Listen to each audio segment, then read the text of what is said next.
Hello, welcome to White Birch Tarot and Astrology. Excuse my croaky voice, allergies, something terrible. This reading is for, I have no idea, Friday the 6th of September. Why am I going blank? Oh my God. Actually, I'm going to say, did I just say, yeah, September. This is September. Yep, sure is. Okay, let me start this again. This is for really, let's say, September 6th through September 8th and 9th. That was a strange way to put it. Okay, I'm going to read a brief quote, and then I'm just goofy tonight. I'm tired or something. I don't remember if I read this quote the other night or not, but I meant to. So if I already did, I apologize. But the poet W.B. Yeats, one of my favorite poets, he said, "There is another world, but it is in this one." And then this one is from the poet Rilke, and this goes with what's happening in the sky tonight, or tonight, tomorrow, Friday the 6th. He said, "That is at bottom the only courage that is demanded of us, to have courage for the most strange, the most singular, and the most inexplicable that we may encounter." And then it goes on, "That mankind has in this sense been cowardly has done life endless harm. The experiences that are called visions, the whole called spirit world, death, all those things that are so closely akin to us have by daily parrying been so crowded out of life that the senses with which we could have grasped them are atrophied." That's a hard word to say, grasped. No, it isn't. I just did it. Anyway, that's brilliant. Okay. I was going to tell you a brief story of what happened to me tonight. Do you guys have tornadoes where you live? If you don't, Google them. They're also called twisters. They're very dangerous because they knock things down and kill people and just they just tear everything up. And I live in a part of the United States where we have tornadoes. So I'm sitting here, and I was actually on a Zoom meeting, and I heard we had storms all around us, but of course they never go right over my house because I can't get rain to save my life here. It's just the trees are dying. So anyway, I was praying for rain, and I heard this rumbling, and it got louder and louder and louder, and then my house started to shake, and I thought, oh, we're having a tornado. So I grabbed my phone, and I was going to run in the basement because that's what you do. You go in the basement underground, and you get under something. Otherwise, you die, basically. So I started to do that, and then I realized I'm feeding these feral cats outside, and I looked out and one of the cats was on the deck, and I thought, oh my God, I have to save the cat, but I can't because the cat will run. And then I got possessed by the spirit of my dead husband, I think. I shouldn't use the word dead. I hate that. But I don't like late either because he was never late. My husband, whose body is no longer with us, but his spirit is somewhere.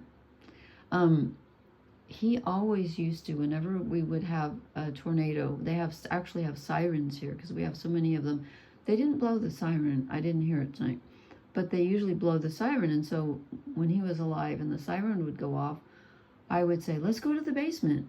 And he'd say, no, I want to go see the tornado. And he'd run outside.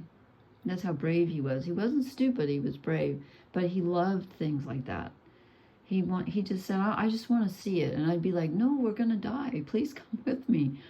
And so tonight, I started to go in the basement. And then when I realized I couldn't save the cat, I thought I better go or I'm going to die. And then I thought, but I want to see it. And I went to the window and I was looking out. And the whole house was shaking. And I'm really scared of tornadoes. In fact, I'm terrified of them. And if you've ever seen the movie The Wizard of Oz, brilliant movie, that's what Dorothy runs from at the beginning, and that scared me when I was a kid so bad. Anyway, I think I got possessed by my husband's spirit because I was looking out the window, and it turned out I've never seen anything like it. There was the biggest black plane, and it wasn't like an army plane. I've seen those really loud ones. This thing was like right over the treetops, and it was huge and black, and it was so loud that just the sound of it made the house shake. And I don't know what that was. Anyway, that's a long story. It's probably boring, but it was, anyway. Okay, so here's what's happening in the sky other than big black planes.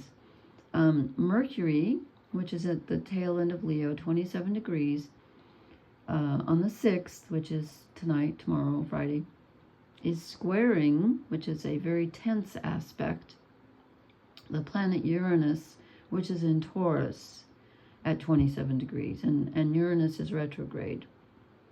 So what that does is Uranus is really thinking outside the box. Uranus is eccentric, it's sudden insights, it's very intelligent energy, but it can also be very strange, very progressive. And Mercury is your mind, it's your thinking and your thoughts and the way you communicate. So you could get some bizarre messages, and you could also have some really strange ideas. So my suggestion is don't act on them, but write them down so you don't forget them, because they might be really important, but I wouldn't act on them right now. And then on the 8th, which is a couple days, that'd be like what, Sunday, Friday, Saturday, yeah. The sun, just for one day, is opposite Saturn, which is retrograde in Pisces, and the sun is in Virgo, 15 degrees, Saturn 16 degrees. So that could be a very heavy feeling day and kind of a sad day. I've already been feeling very nostalgic, and I think that's kind of looking at the past. It's looking at your responsibilities. It's very karmic, especially when Saturn's in Pisces. So watch out for, you might have a kind of a sad, heavy day. Try to find something fun to do. And then on the 9th, the next day, which would be Monday, I guess, yeah, Mercury moves into Virgo with the sun.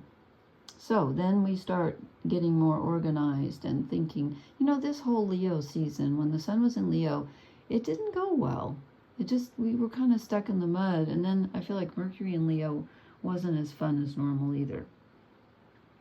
And this is the 3rd time since July that Mercury has squared Uranus. It's the last time. So it's like 3rd time's the charm. I think this is going to be a bigger one.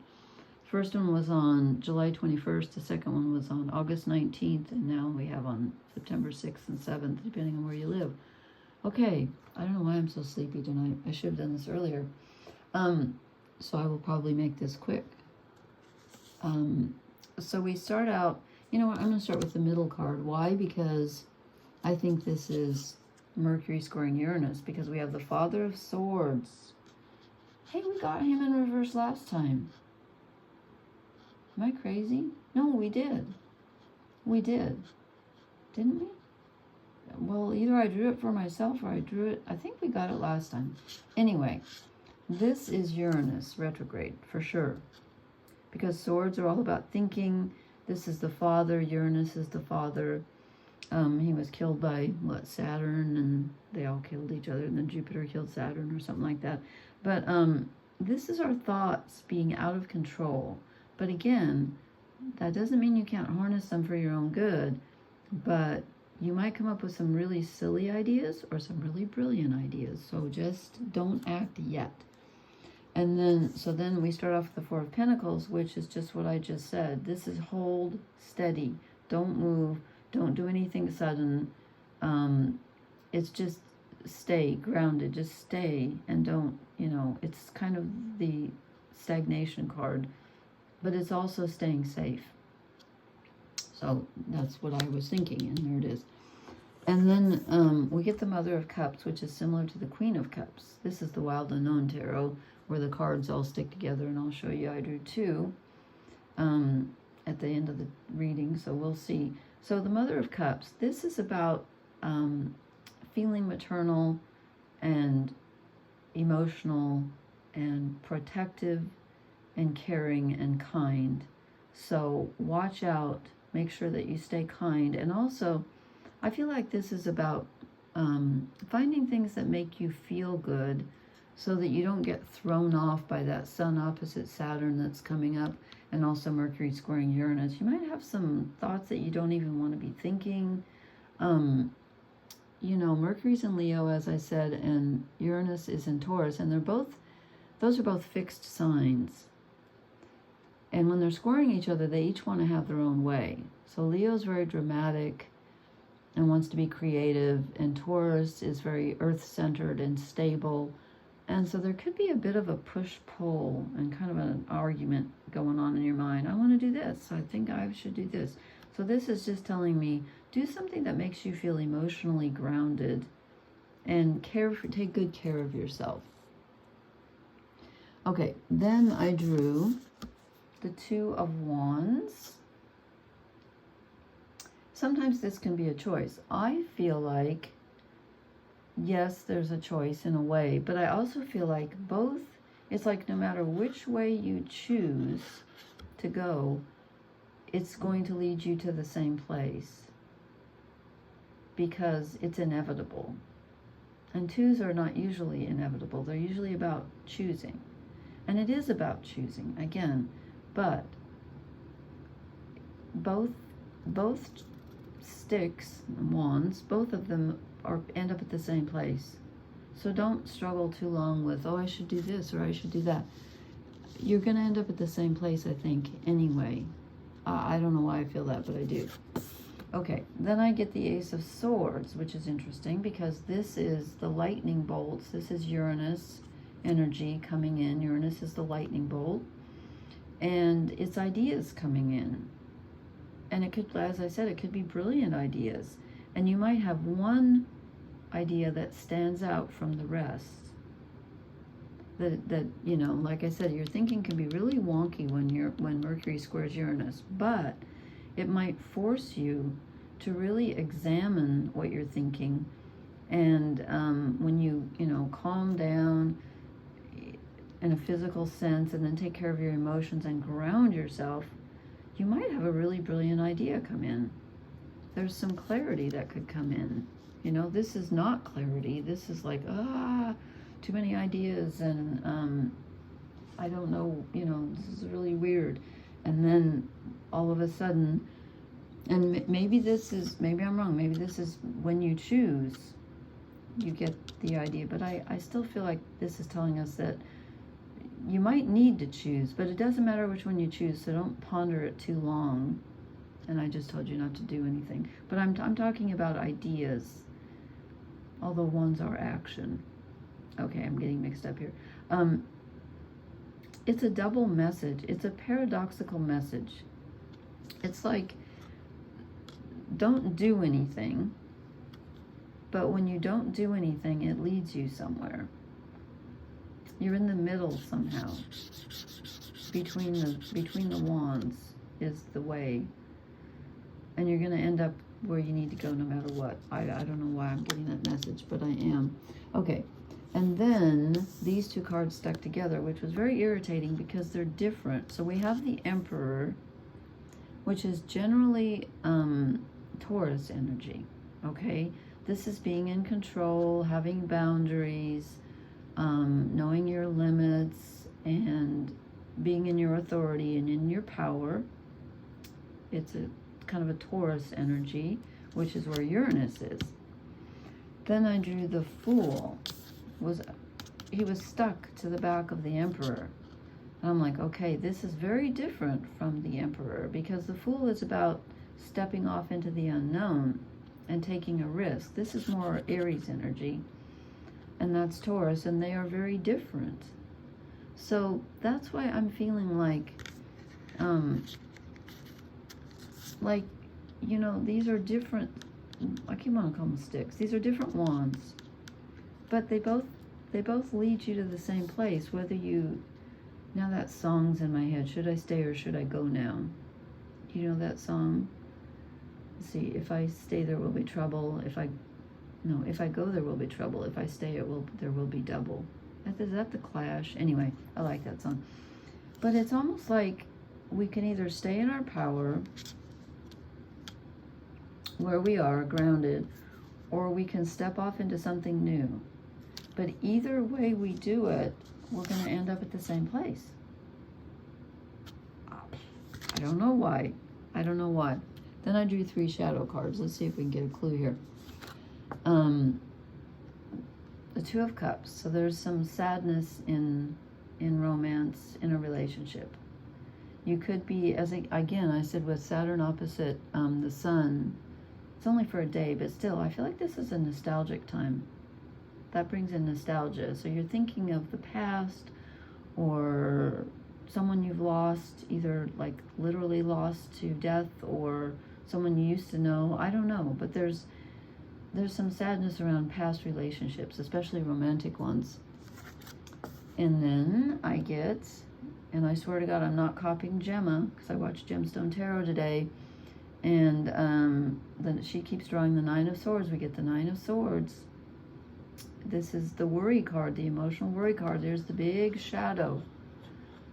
What we don't realize is that it's a shadow. It's like our minds created it. It's not a real thing. We're being haunted by our thoughts. So try not to go there. Try to keep yourself happy. This is the Mother of Cups, you know. Protect yourself. Nurture yourself. And then I got the Queen of Pentacles as a shadow card. So she is normally patience and, you know, sticking the course and all that. I'm thinking that this is that fixed energy between Leo and Taurus. And I always think of her a lot as being allied with Taurus. So this is being too stuck in your way of thinking, and this Mercury square Uranus is going to blast that away. And you might get some, like I said, you might get some crazy ideas, but I feel like there's going to be some resistance to them, and you're like, no, I don't want to change. Well, change is coming. There is some change coming. So just hold on to the thought that, you know, you almost can't make a wrong decision. That sounds crazy, but don't worry too much about if you're presented with two options. I feel like we're protected somehow. Let me draw some oracle cards and see if that's true or not. Ooh, this one just flipped out again. Okay, we get Yin, which is being receptive. The second card in the deck. Receptive energy. Opening up. That's the Mother of Cups. Opening your heart. Opening your spirit. Opening your mind to new ideas. And opening your heart to new downloads, new emotions. We don't have a lot of cups in this, but let's see. We got the Two of Cups as a shadow card, so it's kind of a tricky energy here. Okay, what else do we need to know about this one? Oh, I hate this card. Why? Pourquoi? Why? I always feel like it's very difficult to answer why, but sometimes you can. And since we have this, you know, Mercury connecting, even though it's a square, which is a very tense aspect with Uranus, you might discover the answer to something that you have been pondering for a long time. And it may not feel good because it's a square. It might be something that's kind of painful to realize. But you know what? Learning is always good. Even if the truth hurts, it's still better to know the truth than not to know the truth, right? So you might be asking questions at this time. I'm just going to draw one more. I don't know why, but I feel like drawing one more. Maybe we're going to get some answers. You know, it's very creative energy. I'll say that. Okay, chaos and conflict. Well, with Uranus in the mix, Uranus is chaos.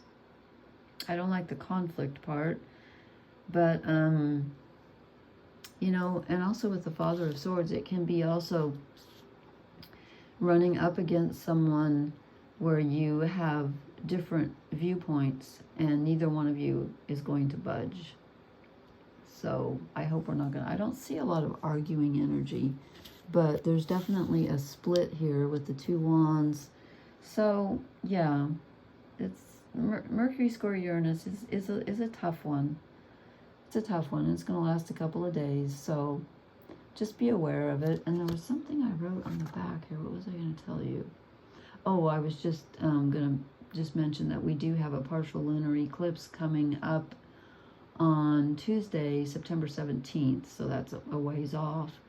But it's conjunct Saturn in Pisces. No, it isn't. How can it be when it's at 25 degrees and Saturn's at 15? You know what, I'll look it up. Perhaps I've written down I wrote down a conjunction, but I'm not sure about that. But Saturn is in Pisces. You know what, it's 25, the lunar eclipse is at 25 degrees. That's conjunct Neptune, not Saturn. Oh, goodness. Okay, well, that's going to be something. So we'll talk about that later. All right. Thank you for watching. Please leave me a comment. I love to read your comments. And please hit the like, share, and subscribe buttons. And I will talk to you later. Blessings. Good night.